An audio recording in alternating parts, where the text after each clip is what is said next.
বৃন্দাবনের নীল আকাশের নিচে সবার প্রিয় বালকৃষ্ণ খেলায় ব্যস্ত।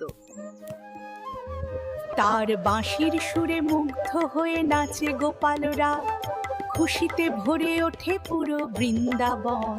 ময়ূররা ডানা মেলে নাচে, কৃষ্ণের হাসি যেন জোছনার মতো ঝরে। সবাই হাসো, মনটা হোক আমার মতো আনন্দে ভরা।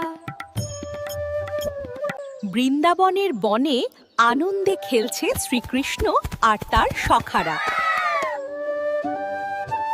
হঠাৎ তারা দেখতে পেল এক অসহায় অসুস্থ বৃদ্ধা পথের ধারে বসে আছেন। কৃষ্ণ আর তার বন্ধুরা জল দিয়ে তাকে সাহায্য করল। বৃদ্ধা তাদের আন্তরিক আশীর্বাদ দিলেন। অন্যকে সাহায্য করার আনন্দে তাদের মন ভরে উঠল। ভিডিওটি ভালো লাগলে চ্যানেলটা সাবস্ক্রাইব আর লাইক করে দিবেন। একদিন বৃন্দাবনের বনে কৃষ্ণ তার সখাদের নিয়ে খেলতে খেলতে হাঁটছিলেন। দূরে দেখা গেল এক গরিব বৃদ্ধার কুটিয়া। কৃষ্ণ হেসে বললেন, মা, একটু জল পাবে কি? বৃদ্ধা অবাক হয়ে তাকালেন।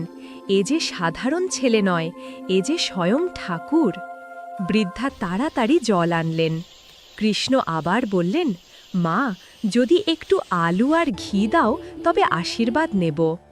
বৃদ্ধা কাঁপা গলায় বললেন, ঠাকুর, আমার ঘরে তো কিছুই নেই, কেবল এক মুঠো আলু। কৃষ্ণ হেসে বললেন, মা, তুমি শুধু ভালোবাসা দাও, বাকিটা আমি দেখব।